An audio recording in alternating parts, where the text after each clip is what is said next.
Bismillahirrahmanirrahim. Assalamualaikum warahmatullahi wabarakatuh. Wudhu menjadi sebuah kewajiban bagi setiap insan yang hendak melaksanakan ibadah sholat.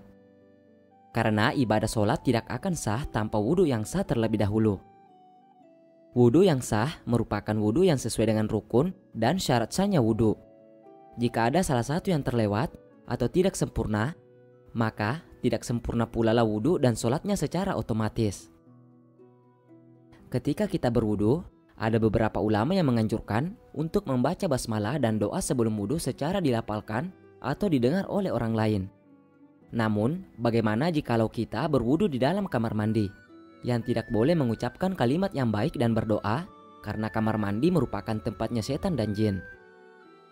Para ulama memakruhkan mengucapkan zikir kepada Allah di kamar mandi atau di WC sebagai bentuk mengagumkan nama Allah yang tidak selayaknya disebut di tempat semacam ini.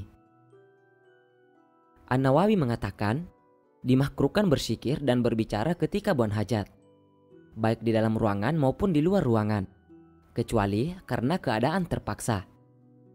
Sampai sebagian ulama mazhab, kami Syafi'iyah, mengatakan jika orang yang di dalam WC ini bersin, maka tidak boleh membaca hamdalah. Tidak pula mendoakan orang yang bersin, tidak menjawab salam, tidak menjawab azan. Bahkan orang yang memberi salam kepada orang yang berada di WC dianggap bertindak ceroboh, sehingga tidak berhak dijawab.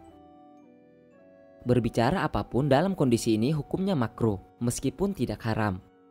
Dan jika dia bersin, kemudian membaca hamdalah dengan hatinya, namun lisannya diam, maka tidak masalah. Demikian pula yang dilakukan ketika hubungan badan. Al-Adskar halaman 26. Selanjutnya, An-Nawawi membawakan dalil hadis dari Ibnu Umar radhiyallahu anhu bahwa ada seseorang yang bertemu Nabi Shallallahu alaihi wasallam ketika beliau sedang buang air kecil. Orang ini memberi salam, namun Nabi Shallallahu alaihi wasallam tidak menjawabnya. Hadis riwayat Muslim.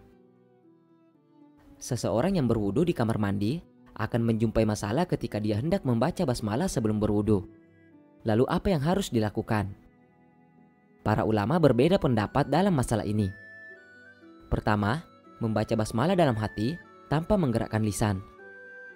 Syekh Muhammad Ibnu Utsaimin mengatakan, yang artinya, apabila seseorang di kamar mandi, Imam Ahmad mengatakan, jika dia bersin maka baca hamdalah dalam hati.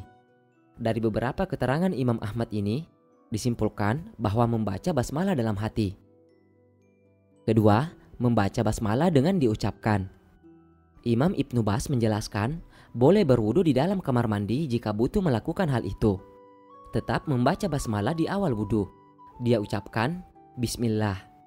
Karena membaca basmalah hukumnya wajib menurut sebagian ulama dan sunnah muakkad menurut mayoritas ulama.